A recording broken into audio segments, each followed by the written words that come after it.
네, 오늘 주시는 하나님의 말씀을 통해서 여러분들 가운데 더 크신 그 은혜가 임하기를 원합니다. 오늘 오후에는 연말을 맞이해서 새해를 준비하는 마음으로 고린도 전서를 함께 나누도록 하겠습니다. 여러분이 익히 잘 알고 계시는 것처럼 고린도 전서는 바울 사도가 고린도 교회에 보낸 첫 번째 편지입니다. 초대교회 당시는 지금처럼 어디 교회라고 말했을 때 특정 한 교회를 일컬어 부르는 것이 아니라 그 지역에 있는 모든 교회들을 일컬어 부르는 것을 의미했습니다. 그렇기 때문에 고린도라는 지역 안에 교회가 몇 개가 있는지는 잘 모르겠지만 고린도 전서라고 이야기했을 때에는 고린도 안에 있는 모든 교회에게 보내는 편지라는 의미가 되겠죠. 보통 편지를 보내는 이유는 두 가지 정도를 들 수 있는 것 같습니다. 하나는 그 사람이 잘 있는지 안부를 묻고 싶을 때 편지를 보내게 됩니다. 또 다른 이유는 하고 싶은 말이 있을 때 편지를 보내게 되죠. 바울 사도는 고린도 교회 성도들에게 지금 하고 싶은 이야기가 있기 때문에 편지를 보낸다고 우리는 생각해 볼 수 있습니다. 그렇다면 고린도 전서 오늘 읽은 본문을 대하면서 우리는 어떤 마음을 가져야 할까요? 사도 바울의 제자요, 그의 오이코스요, 또 하나님의 사랑하시는 성도인 그 사람들에게 하고 싶었던 바울의 이야기가 무엇인지 우리 스스로가 궁금해하고 집중하며 듣는 자세가 필요하다라는 것이죠. 바울 사도가 그들에게 하고 싶었던 말이 무엇이었을까요? 하나님께서 바울의 입을 통해 오늘 우리에게 말씀하시고자 하는 것이 무엇인지 우리는 궁금해해야 한다라는 것입니다. 결론부터 말씀드리면 바울이 하는 이야기는 이것입니다.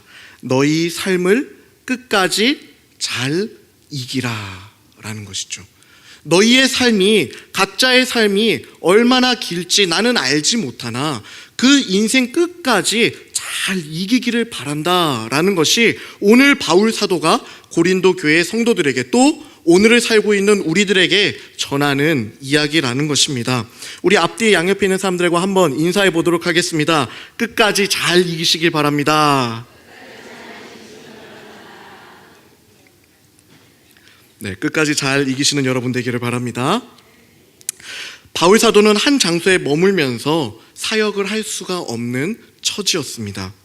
전도 여행을 다니면서 교회를 개척하고 또 일정 시간 말씀 교육을 하고 함께 신앙생활을 나눈 이후에는 다른 장소로 옮겨서 새로운 무리에게 복음을 전해야 했기 때문에 그렇기 때문에 바울 사도는 한 장소에 오랫동안 머물러 있을 수가 없는 사람이었어요. 그래서 바울 사도가 가장 슬퍼했던 이야기는 본인이 한번 세웠던 그 성도가 바른 신앙의 길을 걸어가다가 이내 그 신앙을 벗어나서 잘못 걸어가고 있다라는 이야기를 가장 마음 아파했다라는 것이죠. 얼마나 마음 아파했는지 모릅니다. 왜냐하면 자신이 직접 다시는 방문할 수 없고 다시는 만날 수 없는 사람들이기 때문이죠. 여러분, 우리 옥인교회에서 신방을 받으면서 신앙생활을 한다는 것이 당연하다라고 생각하면 안 됩니다.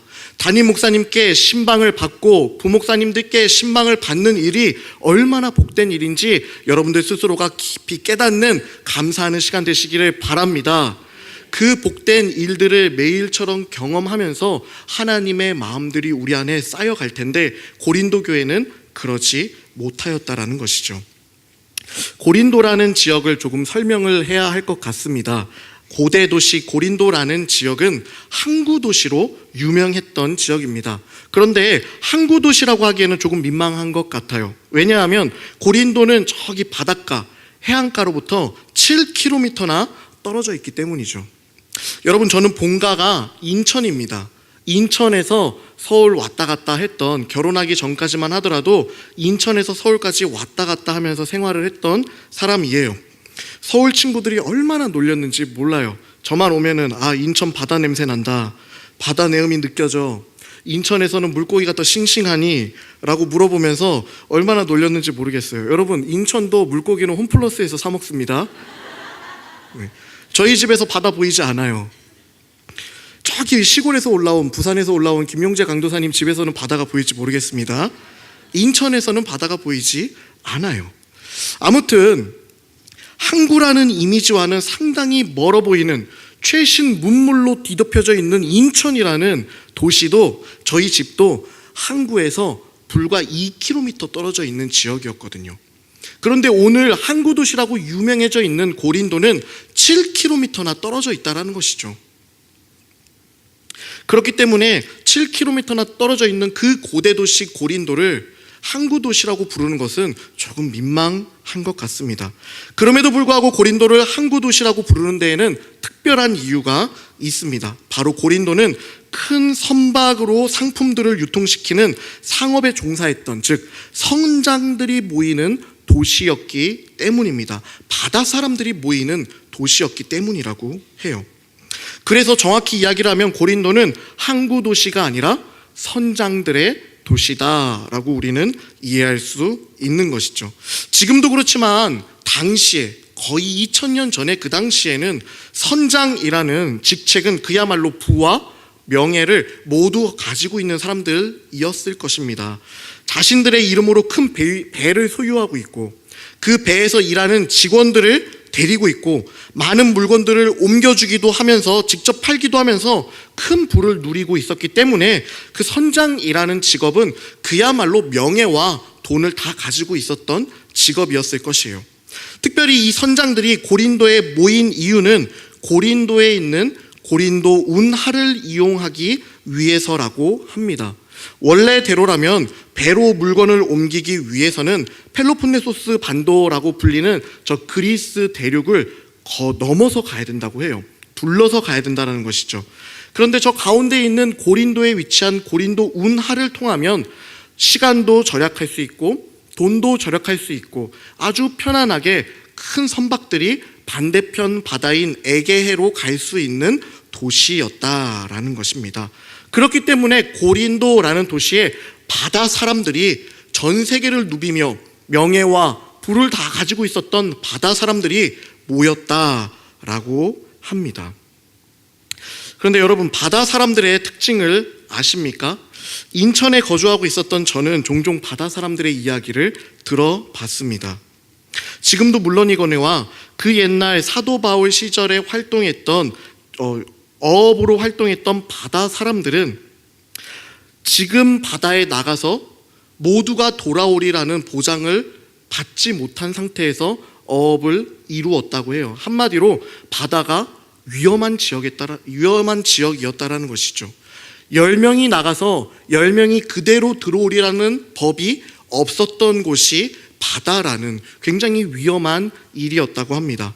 한 번에 나가서 일주일 혹은 한 달 혹은 1년 이렇게 어업을 종사하면서 내 옆에서 함께 일했던 사람이 그대로 이 육지로 돌아오리라는 법이 없는 그런 곳이 바다라는 것이죠.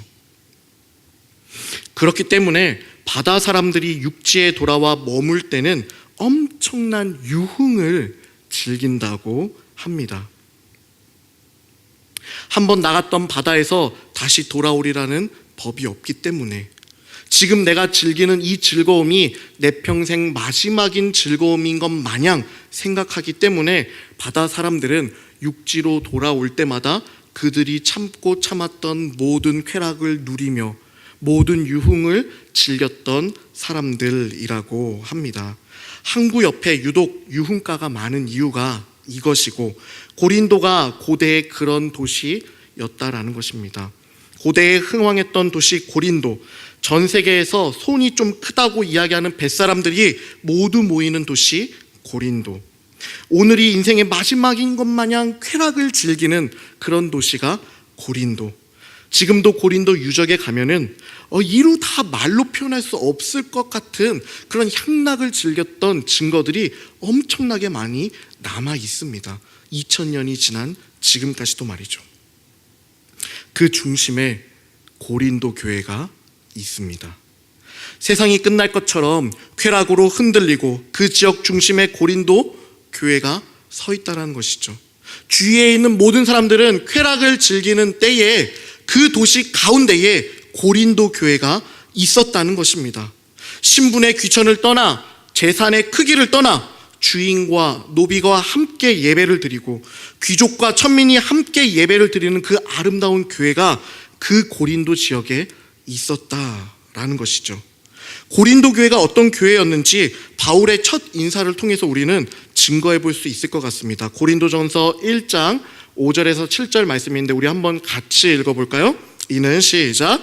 이는 너희가 그 안에서 모든 일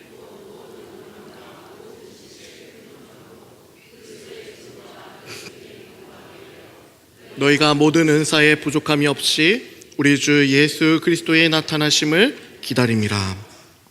그리스도의 증거가 견고하고 모든 은사에 부족함이 없는 교회라고 소개하고 있는 곳이 고린도 교회라는 것이죠. 이 얼마나 가슴 떨리는 모습입니까?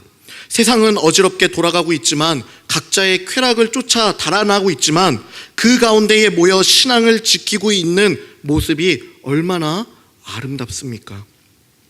저는 사랑하는 옥인교회를 바라보면서 이 고린도 교회의 모습과 우리 교회의 모습이 참 많이 닮아 있다라는 것을 어제 느끼게 됐어요.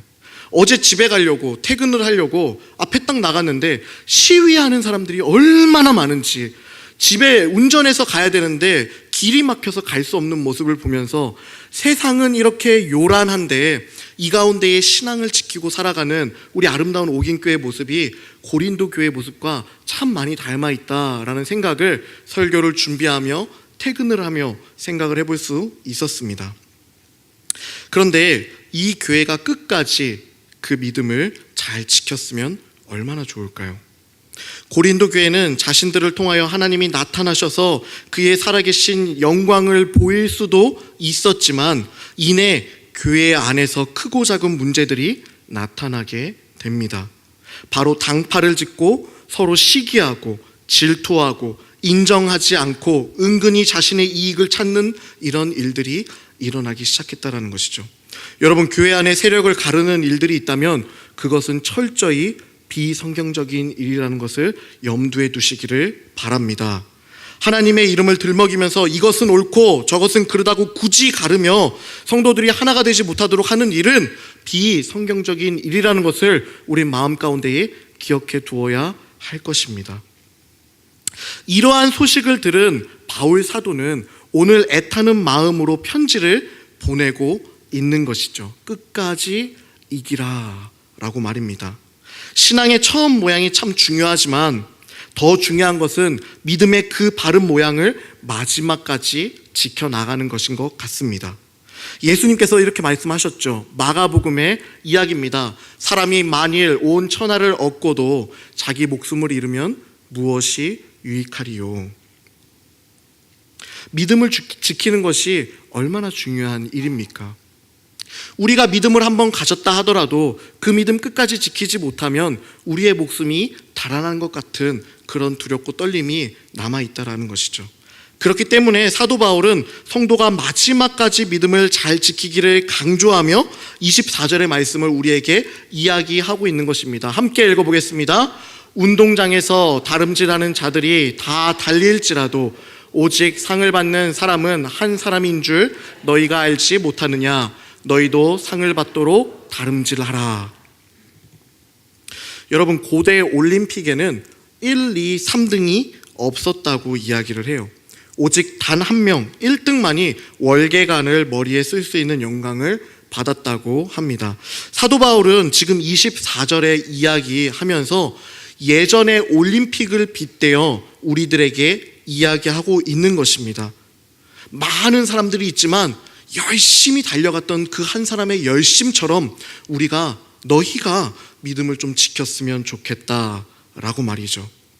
수많은 성도들 중에서 딱 한 명만이 천국에 들어간다고 이야기하고 있는 것이 아니라 올림픽 경기를 하고 있는 수많은 사람들 중에서 딱 한 명만이 월계관을 받는 것 같은 그 열심으로 각자가 달려갔으면 좋겠다라고 우리에게 권고하고 있는 것입니다. 그럼 여러분, 우리는 상 받기 위해 어떻게 달려가야 되는지 궁금해해야 합니다. 그저 열심히 달려가는 것이 아니라 바울이 이야기했던 것처럼 상 받기 위해 달려가는 방법을 우리는 궁금해해야 한다는 것이죠. 오늘 말씀을 통해서 두 가지로 그 방법을 짧게 나누어 보도록 하겠습니다. 첫째는 우리는 하나님의 법대로 달려야 합니다. 여러분, 우리 왕왕 수단과 방법을 가리지 말고 라는 표현을 듣고는 합니다. 무슨 수를 써서라도 목적을 이루고 싶은 마음의 열심으로 인해서 나오는 이야기죠.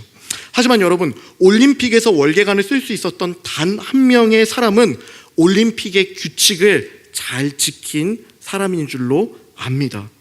겉으로 보기에 그 사람보다 훨씬 더 뛰어난 능력과 결과를 거머쥔 사람이 있다 하더라도 그 사람이 법대로 경기를 하지 않았다면 결코 월계관을 받지 못하기 때문이죠.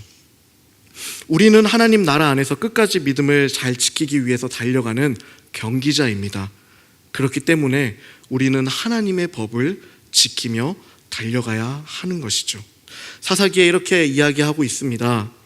그때에는 이스라엘의 왕이 없었으므로 사람마다 자기 소견에 옳은 대로 행하였더라. 똑같은 구절이 또 나와요. 그때에 이스라엘의 왕이 없으므로 사람이 각기 자기의 소견에 옳은 대로 행하였더라. 사사기 시대의 모든 사람들이 열심히 달리지 않은 것이 아니었을 거예요. 분명히 열심히 살았던 사람들도 있을 것이고 나름대로 노력했던 사람들도 있을 것입니다. 그런데 성경의 기자는 사사기를 평가할 때 모두가 왕이 없으므로 자기가 하고 싶은 대로 그냥 했다라고 이야기하고 있는 것이죠.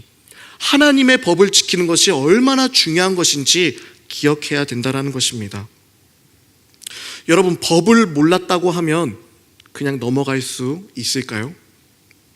담임 목사님이 소개하신 것처럼 저는 신혼의 생활을 즐기고 있는 아주 신혼 부부입니다. 저는 결혼하기 전에 제 아내를 열심히 데리러 갔어요. 아내 직장 앞으로 매일 달려가서 자동차도 있겠다, 직장이 끝날 때까지 거기서 잠깐 기다렸다가 아내가 끝나자마자 납치라도 하는 양 태워갖고 집 앞에다 데려다 주고는 했습니다. 아내가 많이 걱정하기는 했어요. 용서하시고 들으십시오. 오빠 잠은 자고 오는 거예요? 피곤하지 않아요? 혼자 집에 가도 되는데 라고 이야기할 때 우리 오빠들은 어떻게 대답합니까? 오빠는 괜찮아. 오빠는 안 피곤해. 오빠는 운전하는 거 좋아해. 그리고 데려다주고 집에 가자마자 골아떨어지죠. 사랑하면은 그렇게 데리러 가고 자기의 힘을 쓰는 것 같습니다. 그런데 여러분, 문제가 하나 생기기 시작했다라는 것이죠. 아내를 기다리는 자동차를 타고 잠깐 기다렸던 그 장소가 하필 주차 금지 카메라, 불법 주차 카메라가 달려있는 곳이라는 것을 저는 알지 못했어요. 저기 앞에 조그만한 카메라가 하나 달려있기는 했는데 저 카메라가 나를 찍고 있다는 생각은 하지 않았었거든요. 이 잠깐, 정말 아내가 끝나고 직장이 끝나고 나오는 그 잠깐 대놓고 있는 사이에 카메라가 찍히지 않을 것이라는 강한 확신 가운데 저는 그 장소에 매일 주차를 하고 매일 데려다 주었습니다. 근데 여러분 아십니까? 불법 주차에 한번 걸리면 4만 원짜리 딱지가 날라옵니다. 그런데 유치원이나 초등학교 앞에서 걸리면 어린이 보호 구역이라 그래서 벌금이 2배로 올라갑니다. 8만 원. 이 딱지는 신기하게 끊긴 다음 날에 오지 않습니다. 빨리 와야 한 달 뒤에 혹은 2달 뒤에, 심지어는 6개월 뒤에 날라오는 경우도 있는 것이죠. 네, 여러분이 예상하고 있는 일들이 지금 제게 벌어지기 시작했습니다. 결혼을 하고 불법 주차 딱지가 날아오기 시작하는데 1번, 2번, 3번, 4번, 8만 원, 8만 원, 8만 원, 8만 원. 하나님이 막 은혜를 주실 때에 뛰던 그 심장의 울림이 동일하게 그 딱지를 보는데 제 심장이 울리기 시작했습니다. 그 딱지는 지금도 멈추지 않고 날아오고 있습니다. 저를 불쌍히 여겨주시길 바랍니다. 현재까지 6월까지의 딱지가 날아오고 이제 7월, 8월, 9월의 딱지가 남아 있습니다. 도대체 몇 개의 딱지가 더 날아올지, 구청에 찾아가야 될지, 시청에 찾아가야 될지, 무릎이라도 꿇어야 될지, 난 알지 못했다고 이야기를 해야 될지 마음이 아주 떨리는 가운데 있습니다. 여러분, 그런데 제가 그 법을 몰랐다고 하더라도 날아오는 딱지가 그칠까요? 그치지 않죠. 왜냐하면 법을 어겼기 때문입니다. 하나님의 법도 마찬가지입니다. 하나님의 법을 몰랐다고 하더라도 이후에 하나님을 만났을 때에 하나님, 나는 몰랐습니다 라고 이야기한들 하나님께서는 우리에게 상을 챙겨주시지 않는다라는 것이죠. 우리는 하나님의 법을 잘 알고 지킬 수 있는 사람이 되어야 된다라는 것입니다. 26절에 바울 사도 이렇게 이야기하죠. 다름질을 향방 없는 것 같이 아니하고 싸우기를 호공을 치는 것 같이 아니하며.